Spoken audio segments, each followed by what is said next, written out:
Welcome to the Own Your Best Life podcast. I'm May Emson, your host, leadership and mindset coach. Here, we talk all things spiritual, mindset, business, leadership, and wellness for the modern seeker who wants to align their life with purpose and inspiration. We'll cover career changes, stress management, meditation, energy, intuition, and more.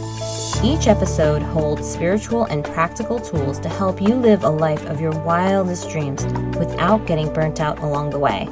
Ready to live a life on your own terms? This is the Own Your Best Life podcast. Welcome, friends, to episode number 64 of the Own Your Best Life podcast.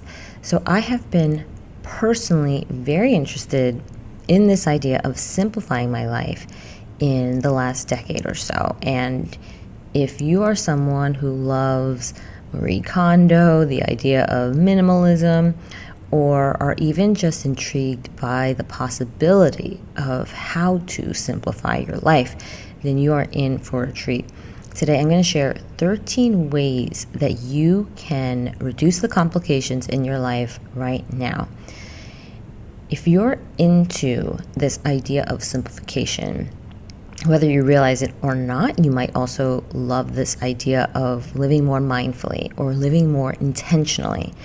And I remember now that I began this process of living more mindfully probably around 10 years ago. I had started subscribing to this magazine called Real Simple, and the issues that I loved the most and the ones that I tried to save at the time were the ones where they described the 10 things to own or the investment pieces of clothing. I really remember the issues where they told stories of people who had less and shared ways to really declutter the house that wasn't about buying a bunch of boxes and storing things in more boxes. Yet I couldn't figure out why, if I loved all of those things and those things so intrigued me, why did my home and my clothing still look like there was just so much more than in the pictures? Of course, magazine spreads and ads are not reality, and there was a lot of work that went into the issues that they put out. Yet I knew that I was intrigued by the stories of these people and the situations where they didn't seem worse off with less. In fact, they seemed happier, and there was something in there, and I think you'll start to realize this too. When you start to resonate with something, there is something in there inside of you that is already seeing this as ideal or truth, or there's something that it strikes a chord in there for you too. And I was feeling that way. And it was the sense of there being people who had the means to buy more, but intentionally chose less. And they also seemed to have a life of beauty or of magic or of opportunities, not one of deprivation. So what did these people know about simplifying their lives that actually made it happen? And I didn't know the magic sauce then, but I think I'm getting closer every day. And what happened was that I started a process that would reach into all the corners of my life, one question at a time. And it was one question that I had on repeat. And the question was this: what if my life was a blank slate? What if your life was a blank slate? What if you had nothing in your life and you had to put things back in? What would those things be? So I began with my life at home, and I followed the advice in the process of Marie Kondo in her book, The Life-Changing Magic of Tidying Up, to kickstart this less is more type of overhaul. And if you haven't read that book, I highly recommend it. It is a lot of fun, and it's really eye-opening in terms of the ways that you can start to simplify your life, specifically in her process around joy. I had bags and bags of clothes and books and clutter that began to make their way out of my home. And I remember after I, found the place where I could donate these clothes, and I was just like thrilled that they finally left my house, and I got an invitation right afterwards for some clothing swap where you're supposed to bring items of clothing, and I didn't really have any clothes that I didn't want to bring because I had only the things that I was wearing left. But it forced me to get rid of some more things because I didn't want to show up empty-handed. So I brought some of the clothes that I actually was wearing at the time and wanted to keep, but wanted to participate in this clothing swap. And of course, I didn't, bring a whole bunch back because I had just done this massive purge. So I realized the importance of being more selective about the things that I wanted to have in my home as well, and the ones that I wanted to bring into my life. So it was just an amazing timing of this event. And with all that being said, we are not minimalists by any means or by any stretch of the imagination, but I do continue to subscribe to this idea of asking myself what in my life actually sparks joy, and really thinking about life as this blank slate. What gets to stay, what gets to go, what comes in. And in my home life, it's really easy to see that meant clothing items that I truly enjoyed and loved. It meant furniture that we are so glad to use. It means relationships that enrich our lives. And I even simplified how I ate, letting myself evolve to a diet that is mostly plants. And I wanted to give you some really tactical things that I did so that you can start to think about ways that you might kickstart this journey for yourself, see what resonates with you, and you can decide whether or not you want to take any of this on in your own life. And you might even have your own ways to add to it here. So I'd love to hear from you all about ways that you have simplified your life and created this sense of space or peace in our life as well. All right, so here we go. Okay, so the first one was getting help with housework, such as cleaning or meal prep. This one's important because so many of the days that we spend cleaning or cooking are enjoyable, but then there are also times when we know that we have other things on our mind and things that we also have to get done, but we also want a clean and tidy house. So for me, the ability to get help with housework was key in order for me to have more space and time to do the other things and to just ensure that this was always getting done. So instead of asking for help ad hoc, we scheduled to make sure that we had someone that came in and helped us out with the housework all the time. Same with the meal prep. We are cooks, like we love to cook and we enjoy cooking, but we know that it takes time to create recipes or to find recipes or to decide what you want to eat, then to go grocery shopping. And while we still do several recipes a week on our own that are just us, we also have, at this point, when you are listening to this podcast, we still have a meal prep company that we subscribe to that allows us to just receive groceries and receive recipes so we don't miss out on the cooking or the experimentation of a whole new variety of food, but we do just get it and it just comes to our door and there's no real thinking about it. It's here's the recipes, which one do we want to make tonight?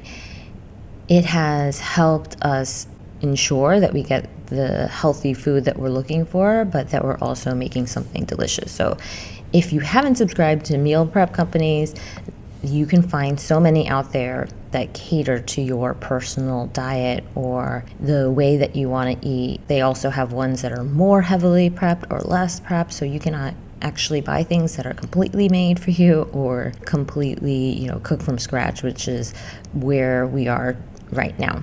All right, so that's getting help with housework. The second one is investing in fewer but better clothes for yourself and your family. So When you start to look at the world of fast fashion, you realize that sometimes things don't cost very much, but there's a reason for it.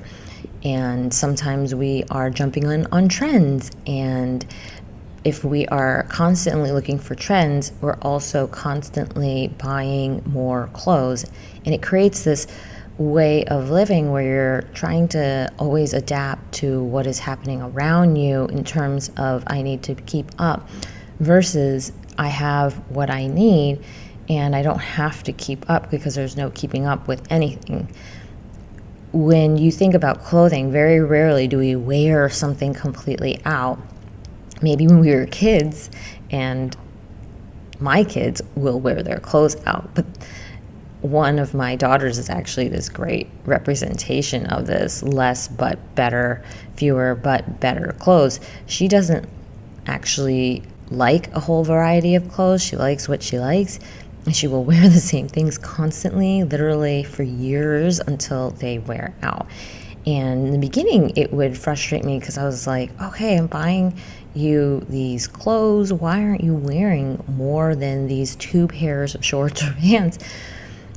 And then I realized that this was actually a gift because she was this exemplification of someone who loved how comfortable these shorts were and how they felt against her skin, and they worked for her, and that's all she really wanted.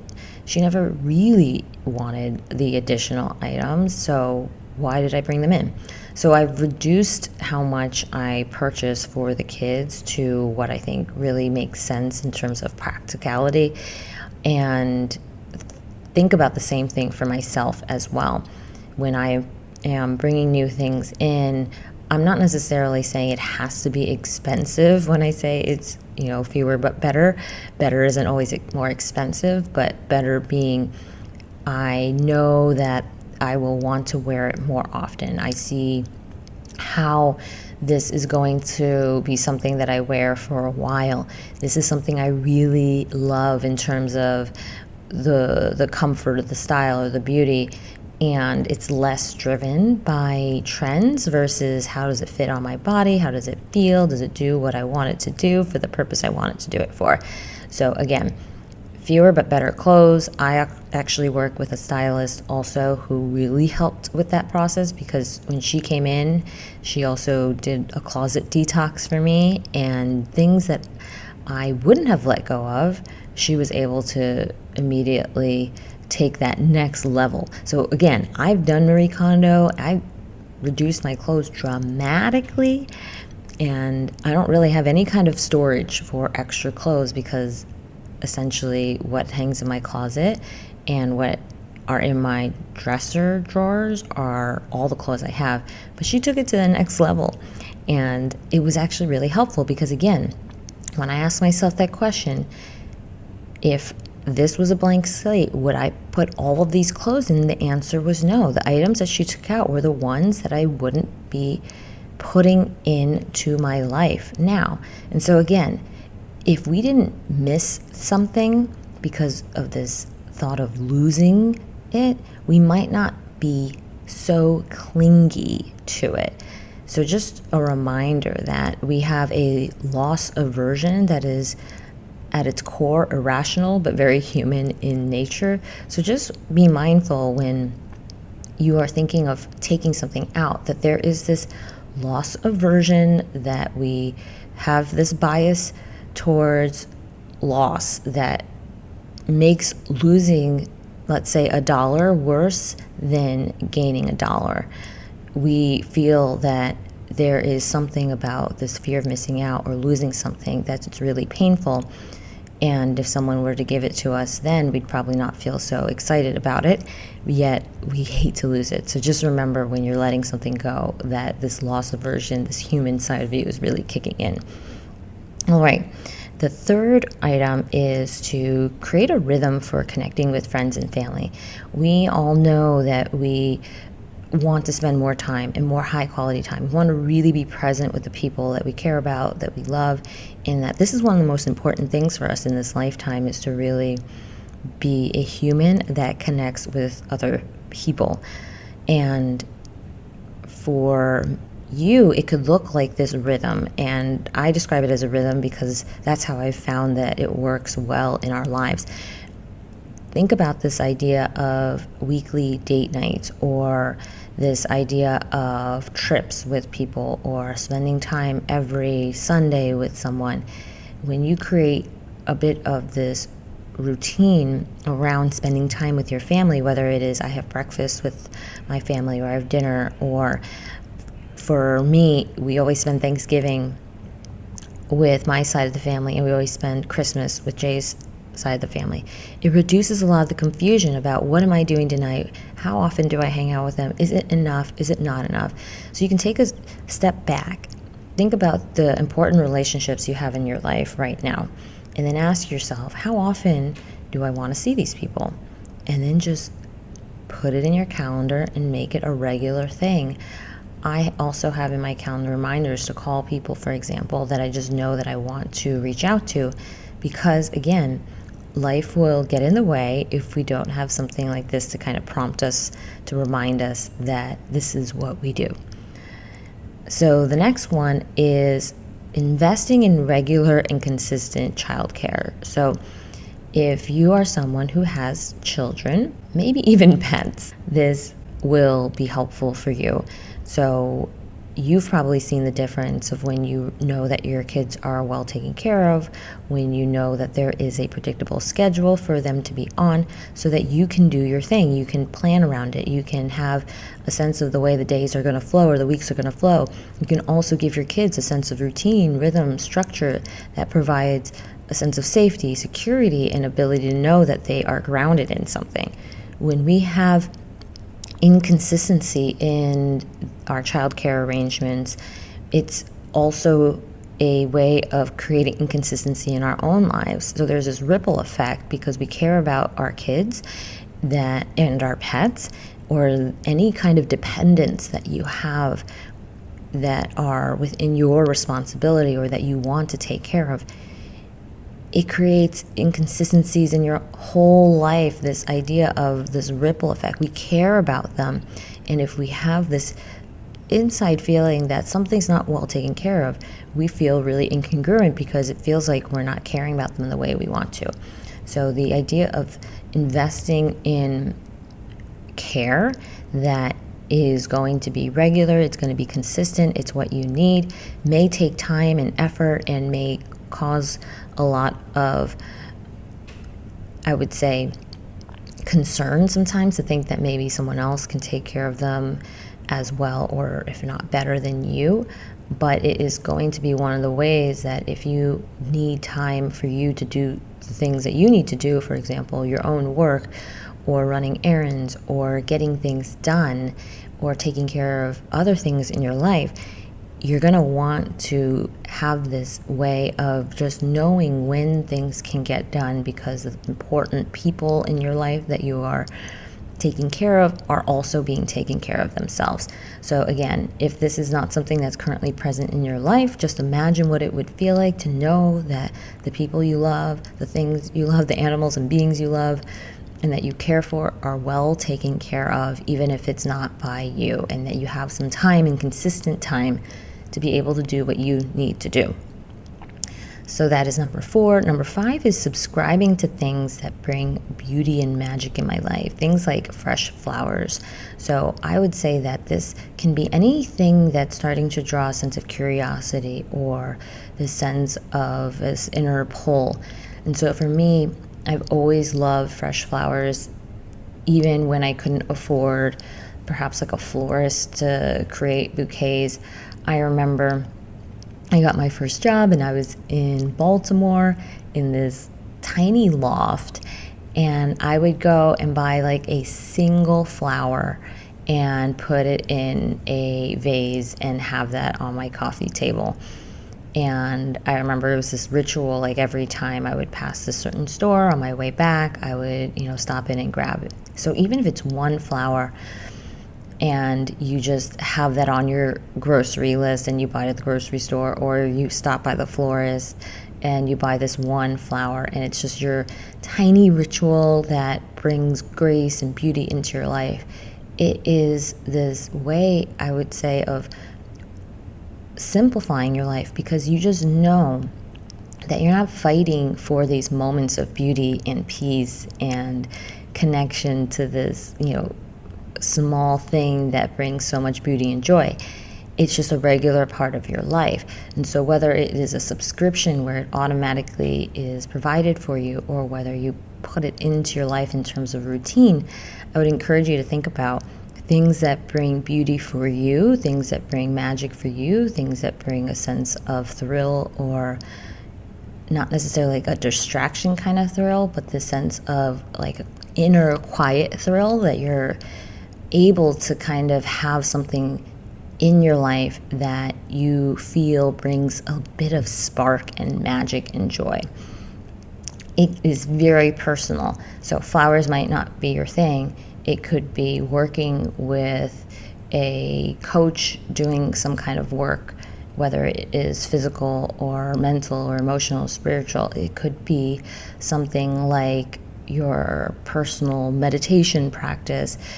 It could be bringing in a curated whatever that you love, and that might be your hobby. So anyways, you guys know that there might be something for you that you're interested in, but thinking of it as a way of bringing art, beauty, creation into your life.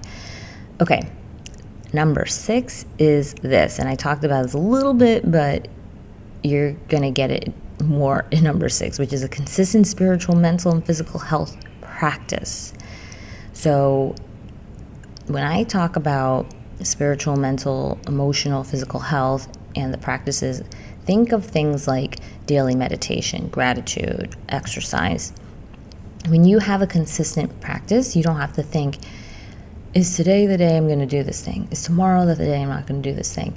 You might love that kind of practice for yourself, but if you're looking to simplify your life even more, knowing that you always do this, or knowing that you will do this then and not on another day, creates less decisions. You already made the one decision that eliminates thousands of decisions. And one of them for me was when I started deciding that I wanted to exercise every day, that movement then was just not a question. Even though movement could look like many different things, it could look like walking. And obviously, if I am really ill or sick, then this is not something that I would recommend doing. Obviously, it depends on your physical ability as well. But given that things are in a state where I feel well, then I expect that I should be able to move, and that's just part of my body and the way that my body works. So 20 minutes, 30 minutes, whatever you think of in terms of the time that you have for your own practices, having a short meditation each day, these kinds of things, are gratitude. So gratitude, exercise, and meditation are the 3 things that I do every single day that have brought me so much more than the time that I give it. It has created a sense of wellness, a sense of peace, a sense of life is only getting better and better and better. And it overwhelms me sometimes how beautiful life is. And it's weird because I sometimes feel that it's unusual, because I will talk about my day if someone asks, like, how was it? And I'll actually be like, it was really good. But my answer is very consistent because they all are really good. And it's weird because I work, I do all the things. Days are tough sometimes and long, and I have lots of things on my schedule. I am moving back and forth to many different items in my day, and there are days when I don't as well. There are also days when I'm on vacation. What is the difference? To me, there's really no difference at this point. And I'm telling you this from a really sincere point of view, because there were many days before when I used to feel that days were good or they were bad. But I know that the consistency in my physical, spiritual, mental, emotional health practices have created a quality of life that has dramatically simplified the way that I live. And if you are looking for a way to reduce the amount of mental weight that you are carrying around, physical weight, emotional weight, spiritual weight, the addition of a consistent practice, while it seems like more, is actually going to reduce the weight of everything else. Why? Because you become stronger. Instead of us looking outside and saying, I wish the world would change so I would feel better, we would end up raising our ability to receive the world as it is, handle the world as it is, easily, gracefully, with a sense of strength and resilience. And that actually simplifies our life way more than trying and hoping and waiting for the millions of things around us to be easier, to not be as scary, to not be as overwhelming, to not be as fearful. And so just take a minute to think through all the things that bring you trouble over the course of a day or a week or a month, and how a consistent spiritual, mental, physical, and emotional practice would allow you to address those with a sense of ease and ultimately simplify your life. So this one was a big one, even though it seems really simple and little. And if you want to give it a try, go ahead and let me know how it works for you. Okay, so now we're moving into number 7. We're almost halfway through. We're more than halfway through now. Let's talk about money and our finances. Big topic, because a lot of you guys give me questions and ask me a lot about money and finances and how to spend or save. So one of the biggest tips I will offer and the ways to simplify is to automate. Automate your savings, your investing, your spending, your earning. For example, having accounts for different goals and automatically depositing money into the goals creates the sense of default. Default is a habit building mechanism that allows us to change our behavior for the better. When you want your behavior to change, you need to do a few different things, and we'll talk about habits and behaviors later. But this idea of what is my default answer will give you an 80% greater chance of being able to sustain a positive habit, because then you have to actively go and undo something, versus my default is to automatically put savings into this area, and then I have to actively go and undo that for it to not occur. It makes a lot of sense then for the things that you don't want to touch at all to actually put it into a place where it is almost impossible for you to touch. For example, we have an account that we put money into that is never to be touched. We have actually multiple accounts, and it would take a pretty big thing to happen for us to have to go there. We don't even write checks from that account. It's a separate bank actually for some of these accounts, and it creates a sense of protection over this money where you actually don't need it right now and you don't want to take from it for your short-term pleasure or ways that you want to spend it today. But that's okay. Why? Because you have an account for spending that you are supposed to be spending from and that you are using. And so this idea of money and automating these things isn't about a sense of locking things down and never spending. It's also this idea of, do I have automatic ways that I spend? Do I have automatic ways that I save? Do I have automatic ways that I invest my money? And do I have automatic ways that I earn? When we constantly put in little bits of effort every single day or every once in a while into these things, it will happen, but you can reduce it because you're able then to know that most of the time, most of the goals, most of the effort is just happening. You don't have to do anything extra or special for you to hit your goals. You might rebalance your portfolio, you might look at different ways that you want to spend your money or save or invest because you're changing things in your life.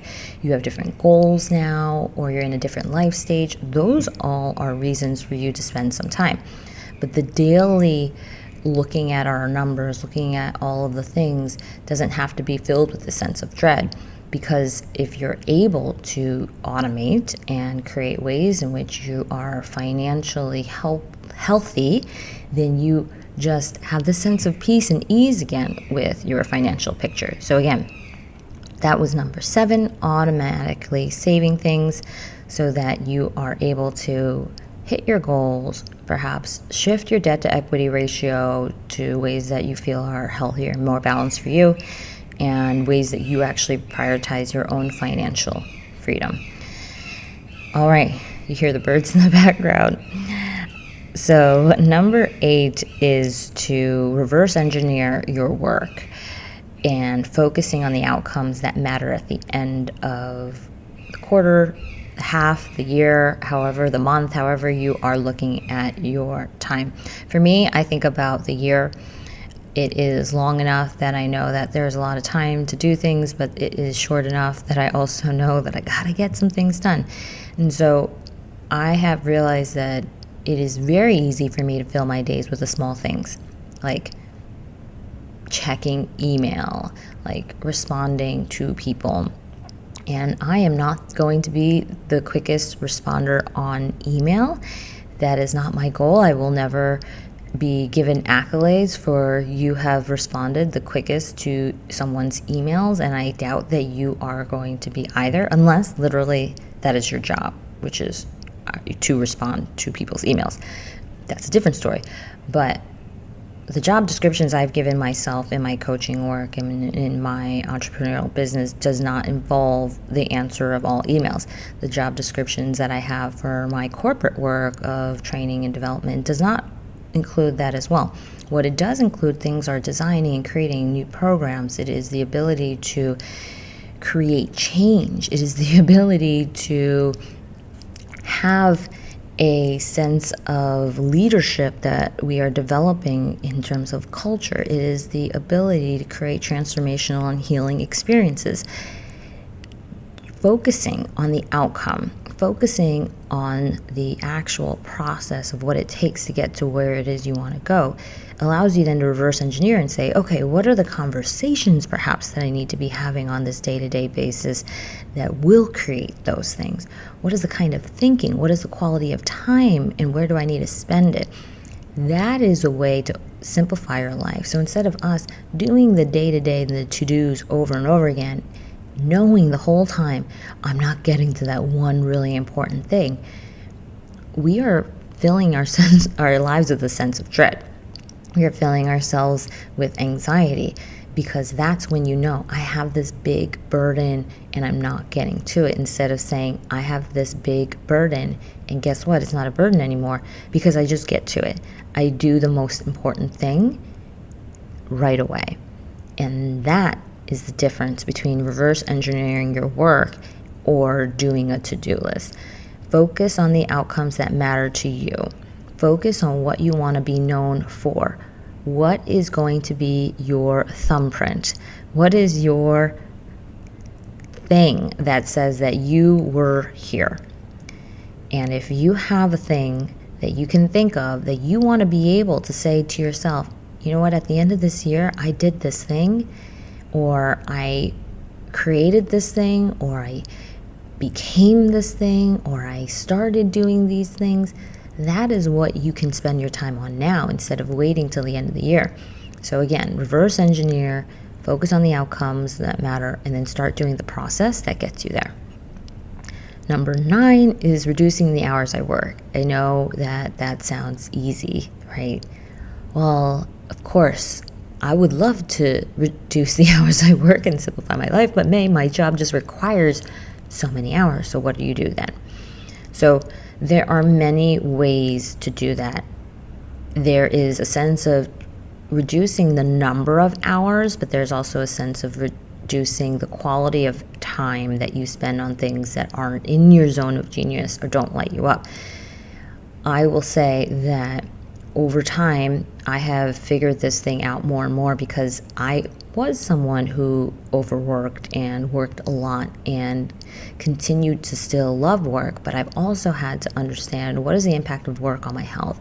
What is the quality of being that I can have in my work that changes those health outcomes, that changes that sense of energy, that gives the appropriate amount of time and space for my family so that I'm present with them, or my friends so that I'm present with them. It's an ongoing evolution and journey, and one that allows us to function on many levels. So it's an important question to try to understand better and to learn from. So this is one that was very important to me and continues to be. And so I'm going to give you some ways in which you can reduce the hours you work too. So one of them is, if you do have ability to command your own pricing, increase what you charge. And you can do this in many different ways. So for example, it's this: I have increased my rates over time. Every year, the amount of time I have to coach and to do things actually reduces. And that's okay. That's just facts and the way that it works, because I'm doing more group programs. And so I want to ensure that I can still deliver and work with people, but I just know that I don't have the capacity to do it on a one-on-one level. So I increase what I charge for my one-on-ones, and that's it. It, in the beginning, was created this sense of unease, because I was like, oh, what if I say no to someone? But you start to realize that this is just what it is. In my corporate work, I would not take a lower salary than I am right now for no reason as well. So think about it this way: you have a certain premium that you can command because your time is limited. And when your time gets limited, you decrease supply and demand increases as well. So my supply has decreased, so my demand has also increased. So it's not necessarily this ego-driven thing. It's just literally, I need to say no more often than I say yes. Price is one factor. There are many other reasons to say no to certain things as well, but price is one factor. So when you think of increasing what you charge, you can think of price as a factor too. You can also think of it this way: I run a lot of leadership cohorts in my corporate job. One of the ways that I have, quote unquote, increased what I charge is I make it mandatory that people attend the entire event, so that I'm not trying to manage people who can't fully be there or have to skip out partway through.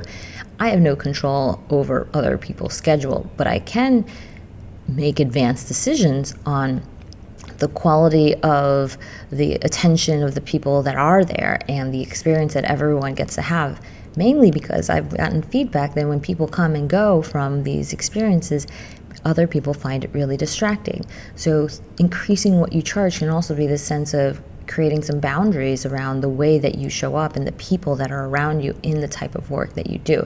So what brings you a sense of distraction or dread in your work? How do you remove, eliminate, or delegate some of those things? When you reduce the hours you're working, you can also think of, how do you get help? Maybe there are certain things that take you a lot of time to do that you are not really good at and you don't want to be good at, and are not a skill that you need to have in order for you to do the thing that you do well. Those are things that I would say you get help on. If this is a skill that you're learning to develop because it's important, for example, presenting, for example, speaking, for example, creating something that is going to be your calling card in your work, you're going to want to spend the time there. You're going to want to get help to coach you or to develop the skills, but you're not going to want to get help to have it removed from your plate. So remember, there's a difference in those two aspects of getting help. Again, when I say reducing the hours that you work, think about reducing the hours that you work on items that are not high quality items for you and your life. The next thing is to spend time on working on things that you're passionate on, things that are in your zone of genius. So that helps you then reduce the hours that you spend working on non-high quality items. You'll find that when you are spending time working in that zone of genius, time feels different. So this is like that next level of time that I sometimes speak about. The quality of time really being this emotion, time being a feeling. And when you are spending time working on things that are in your zone of genius, where you start to move into flow, that whole time-space continuum shifts and you enter into the sense of a parallel universe where time expands to allow you the space you need to do the thing you need to get done.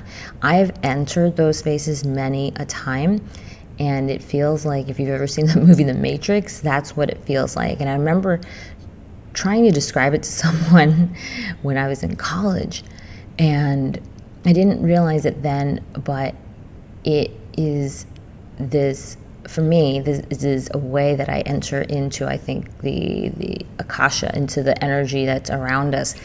And when you can get into there, things move and shift in a different way, and time starts to expand for what you need. And it's not the way you think it is in terms of a rational mind. It is an experience of time that shifts. There's a certain amount of clarity that comes when you enter into a place of stillness and you access energy from that place of stillness. You're able to have more wisdom, you have more clear decisions, you are able to understand what you need to move forward and take action quickly. Those are the pieces that sometimes feel missing in our daily lives. We are caught up in this first layer of this really kind of rational world where we just see all of these things as data inputs coming into our lives, and we see time as these data outputs, and they two just don't match up. So this is one of the ways that you can start to shift it in a very practical way. So spend some time working on things that you actually really feel are in your zone of genius, things where you think when you can develop yourself in this area, you are expressing something in you that is connected to the world around you in a very clear way. This can look like work that you're passionate about. This can look like when you lose sense of time, right? When we talk about I lose a sense of time, that's what I'm talking about here. And again, I'll go into this topic more deeply for those of you that are doing retreats with me. We will go there, but suffice it to say that you can reduce the hours that you work in very tactical ways, and there are energetic ways to do that as well. Now, number 10 is creating morning and daily routines. This is a sense of structure versus play for many of us. We worry, oh no, if I create this routine, it creates this, structure in my life that I don't want to abide to. You do what works for you, but if you have a desire to simplify your life, then you can look at routines as a way of creating times and structures that you just know things are going to happen. So again, things that you want to happen and are not having happen in your life may not be happening because you don't know when they're going to happen. You don't have a plan for them to happen, and time goes by. You're thinking about when is that going to happen, and instead you keep going, and then the end of your day you're just sitting there thinking, oh, I wish I had gotten that done and I didn't, and now I'm behind. All of those things and those thoughts start to pile up. Take a breath, exhale out, and just decide when you want to have them happen. Right? So your routine can change from a day to day, month to month, year to year, week to week, to whatever works for you. But if you know that mornings are your time, evenings are your time, afternoons are your time, creating a rhythm and a routine to when do you want to have lunch, for example, seems really simple now and obvious. But do you know when are you going to exercise each day and actually do it? Very few of us sometimes miss dinner, for example. What quality does it take for you to be energetically, for you to not miss the thing that you put into your routines as important? And if you think of it as dinner time or whatever it is for you that has this sense of, well, this always happens, this must happen, I can't miss this, that would create havoc in my life. Same thing. Putting in routines that don't have that sense of importance in your life or the sense of feeling like there is a huge benefit just creates unnecessary structure, and that's usually where we start to rebel.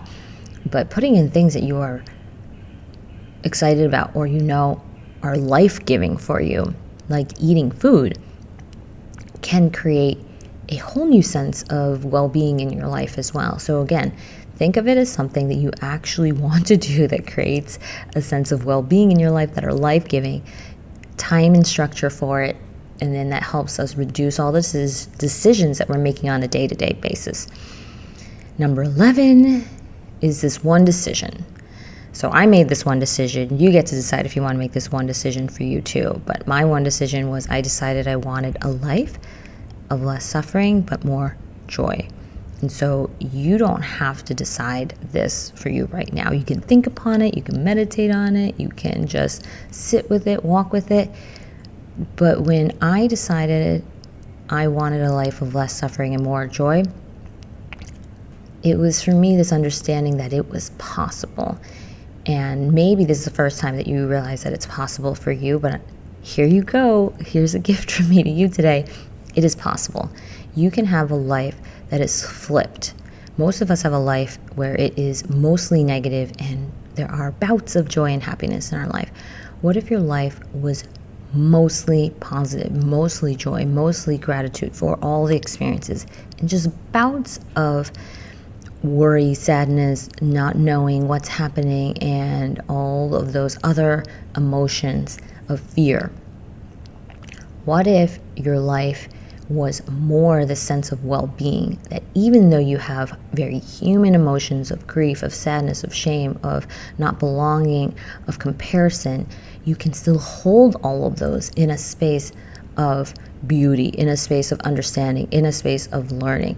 When you decide that that's what you want, you will then not rest until you've gotten it. You will start to realize that you haven't examined your life in the way that you could, that the thoughts that just pop into our head don't always have to be believed. So that creates so much simplicity in the way that we experience our life. So I was talking a lot about the tangibles, like your money or the things that you have in terms of physical stuff. But this is about the weight of the mental, spiritual, and emotional world, this sense of experience. The experience that life is simpler, that easier, all of these things. We're going to spend a lot of time on this in my Spiritual Achiever group coaching, where we'll do a whole month of this sense of freedom. But what I'm talking about here is the beginning of it, this idea of a life that is completely flipped on its head, where it gets to be better than you ever thought, unexpectedly joyful, and a good surprise around every corner, no matter what. Okay, that's number 11. Number 12 is focusing on one goal at a time. All of you achievers out there, even you spiritual achievers, even you overachievers, you all have probably listened to podcasts of mine. You're binging on some of them and you're thinking, oh my gosh, I want to do this, and I want to do that, and I want to do this, I want to do that, and that, and that, and then you start to feel a sense of overwhelm. So one of the ways that we simplify our life is to actually focus on one thing at a time.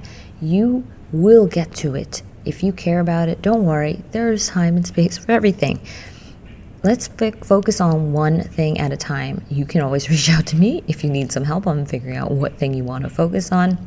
But the ability to focus on one goal at a time allows us to stack and create more and more and more, not from a place, again, of overwhelm, but from a place of, okay, got this, one thing, next. And then the last one, this is a very tangible, easy, practical thing, is to reduce clutter. This is number 13. We have so much stuff in our lives, just so much stuff.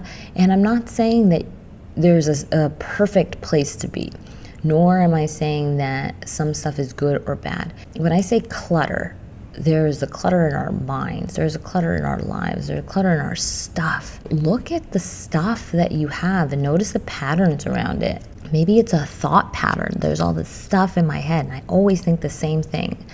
I'm thinking about the next meal I eat. I'm thinking about what I don't have. I'm thinking about what I need to do still. I'm thinking about what I haven't done yet.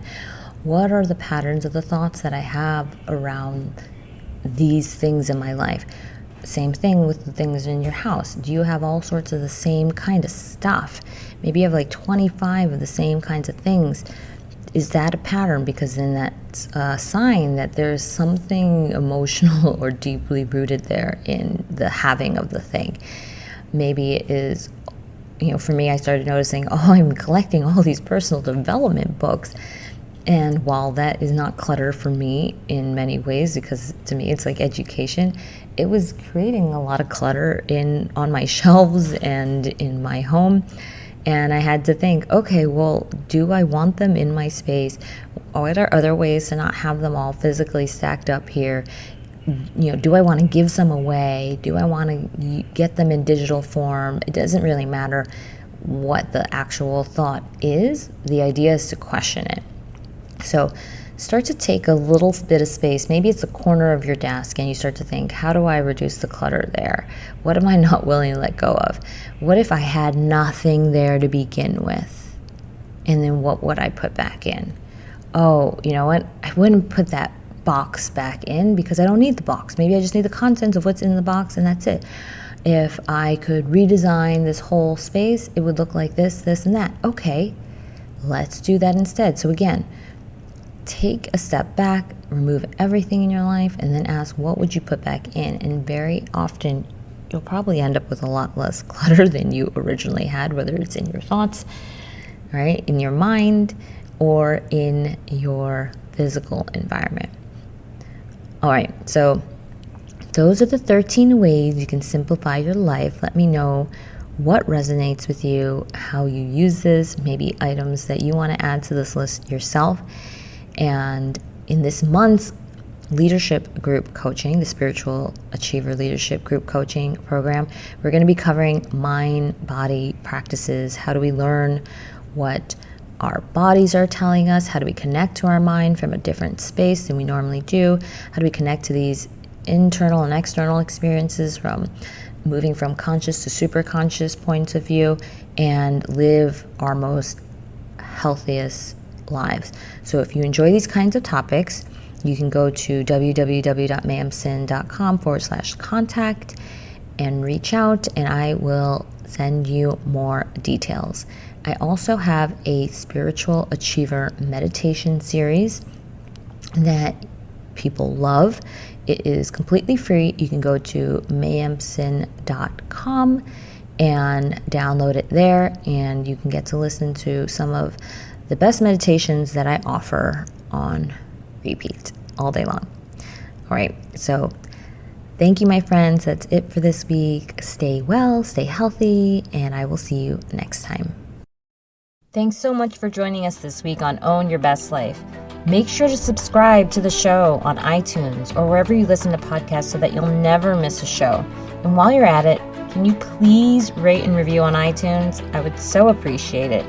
Share it with a friend, take a screenshot of it, and tag @MayEmson. This helps continue to get the word out.